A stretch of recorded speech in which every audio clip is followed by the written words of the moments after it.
Alright, good morning guys. Today we are going to go up and finish off spreading lime. We've got one paddock to go.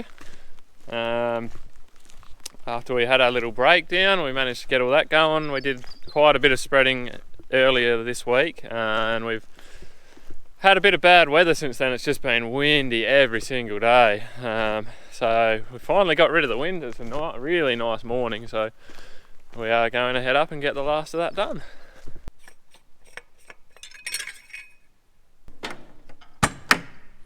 Now, I did make a little repair to this seat to stop it leaking, and guess what? It's not leaking at the moment. That's awesome. This seat has been leaking for years. I'm very happy about that. By the way, that seat repair involved liquid nails over a over a little Allen key grub screw in like the compressor module in the seat. So I tried to pull it out and put some sealant on it, but I couldn't for some reason. It was very, very tight, so I thought, I don't know, maybe a bit of liquid nails over the top might stop it leaking for a while, and it seems to be working, so I'm not expecting it to hold at all.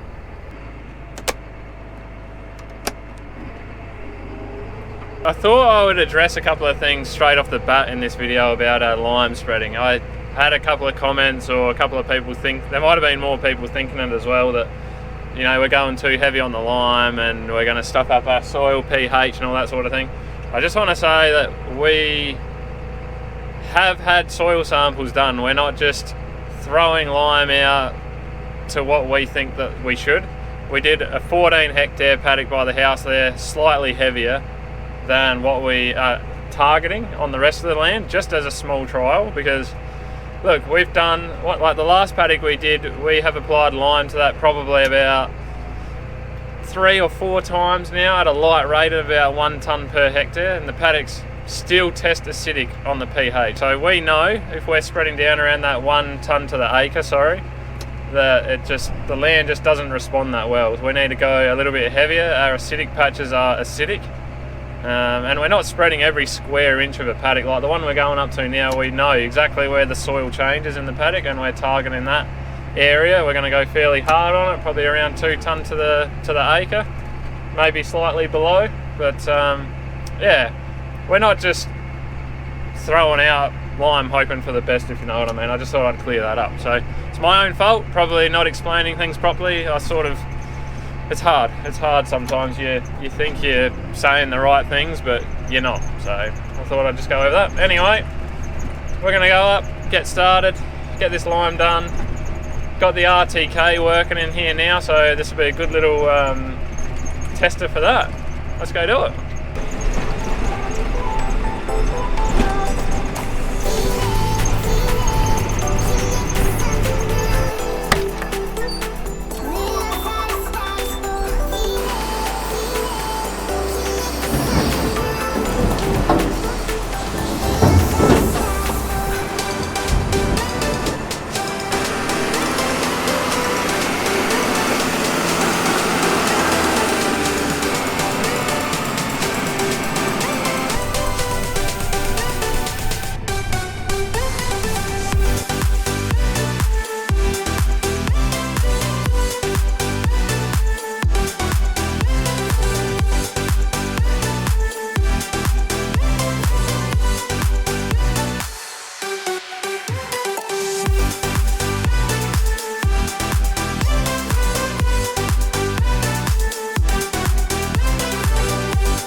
Rightio, that is done, and that feels really good to have that out of the way, especially since that thing let us down early on in the piece. Well guys, since it's the weekend and we've been doing a fair few renos around the house, as you can see, well, I don't know, a brand new floor's gone down in the living area. We've been busy the last couple of weekends painting the walls in here. We ran out of paint last night. Up the top there, we got one coat to go. We had to do 3 coats on every single wall to cover the old colour, but it's the weekend. I'm going to get back to the home renos. We'll see you guys tomorrow. Good morning guys. How are we today? It is another absolutely cracking morning here. Got a really nice week of weather coming up. Daylight savings finished yesterday. Yesterday, I think? Yeah. So the mornings are a lot brighter, and that's good because the mornings are starting to get really dark and cold, and yeah, anyway, I'll be happy to see the backside of daylight savings for now. Now, at the start of the year, I said to myself, I'm going to make sure I have the air seeder and the bar and everything ready by the end of March in case we get a decent rain somewhere and we want to go and plant some sheep feed. Well, have a look at her, still sitting there. The good news is though, I did start working on this. I did a full day on it on Friday. I've given it a good check over. Yeah, greased it, all that good stuff. We really just need to put a few hoses on it now, and I'm just doing a door seals as well on the bottom.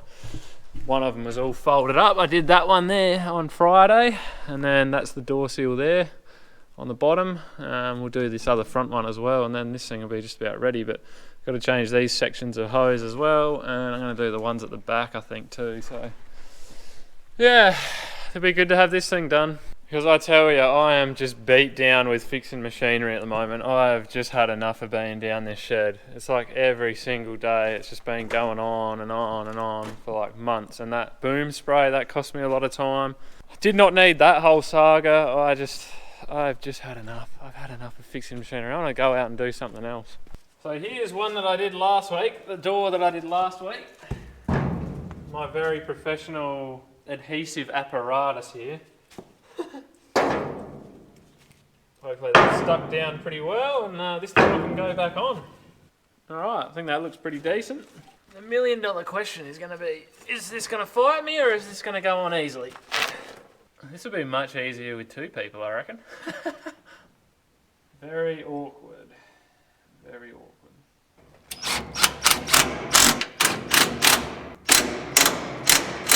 Alright, that's on there, but what I'm going to do, I'm going to wait till I have the air seeder connected up to the tractor, and then I'll run the fan and I'll check for leaks all around the door and make all the adjustments I need to. This is definitely going to have to be adjusted up a bit, but I'll do it all at once when it's all connected up. Next time you see a farmer out driving around in their tractor and you think, oh, they've got it easy, all they do is sit on their tractors, such an easy job, everything's so easy. I can tell you now, you're wrong. There is a lot of prep work that goes into this stuff. The reward at the end of it really is being able to actually sit there and just drive the damn thing, as long as it doesn't break down on you. But we all know that happens as well, so that's my rant for the morning. Alright, there we go. Now this door seal actually doesn't look too bad, but the other one was really stuffed, so.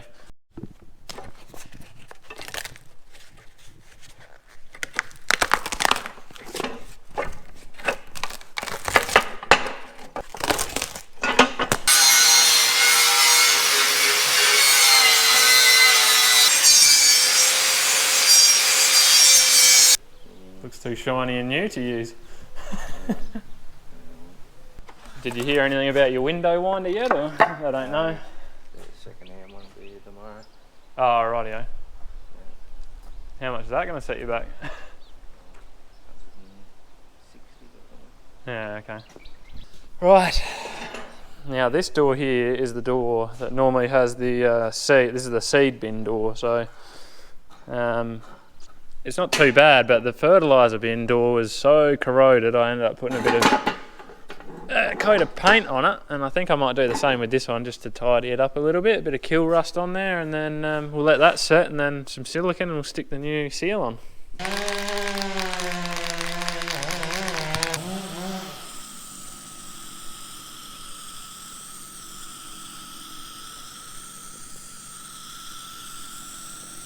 Right, I'm going to wait for that to dry. We might as well go and do some of these hoses.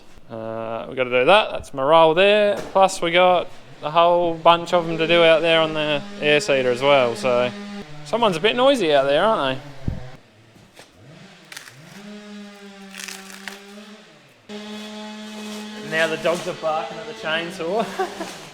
I'm really not the biggest fan of air seeder hose. It's always hard to handle, hard to get on, hard to cut. Need a second set of hands, that's what you need. Sounds like that's making easy work of it. Sounds like it's got a bit more go than the old one.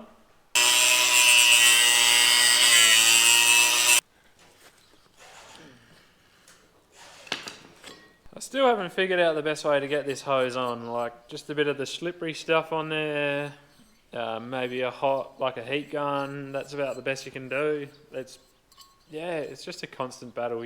You don't want to be doing this 3-inch hose out in the paddock, put it that way.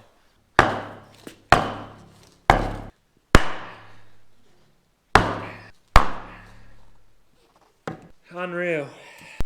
Now, I don't know what other brands do with their air seeder hose, but for as long as I can remember, we've run Simplicity.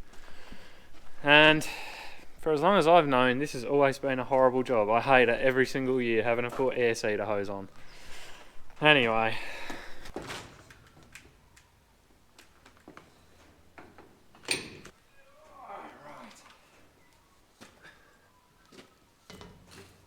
Rightio, that's that one done. Now we'll hopefully move on to some maybe easier ones. I don't think that I should say that though.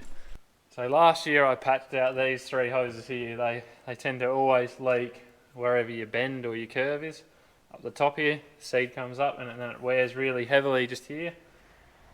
Patched them out last year, and even I think they started to blow out again in spots down underneath where I put the patches over and the silicone. So do these 3 hoses.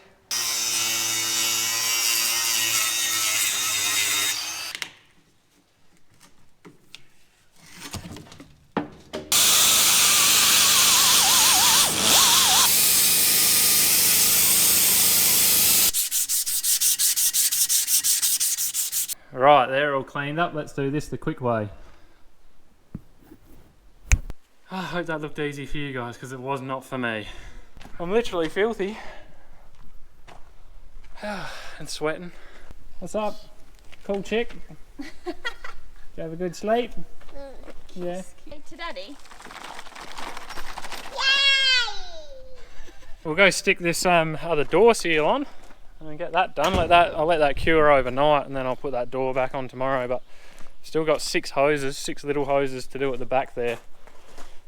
I don't know about them. They're either going to be really difficult or they're not going to be too bad, but I guess I'm going to find out.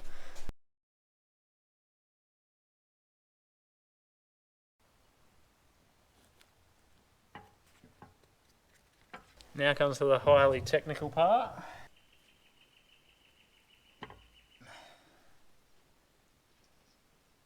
Now that is a work of art. So apart from waiting for an oil filter for the back here, I just got these 6 hoses to do here, but I reckon we might speed this up a little bit as well and save you guys some boring hose changing.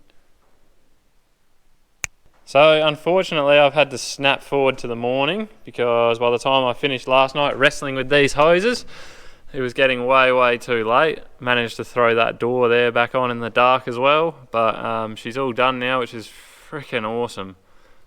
This hose is not really the right hose for here. It's not really flexible enough, but anyway, I managed to use the heat gun and it was very late and I managed to wrestle them on there, so that's a good thing.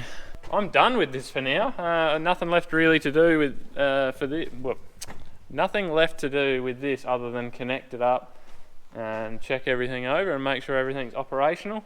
Now I was going to go and clean the spreader up and all that sort of thing, get it all greased up and ready to basically go for spreading fertilizer after seeding, but apparently we've managed to get hold of 300 tonne of gypsum, which is getting delivered starting today. So round and round the merry-go-round we go, back spreading again another 300 tonne. So I think I might just leave that for now, and yeah, we'll be busy spreading again. But I'm going to leave this video here, guys. thank you very much for watching the videos. Hope you enjoyed it. Leave us a thumbs up if you can. Subscribe if you like the videos. Take it easy. See you next time.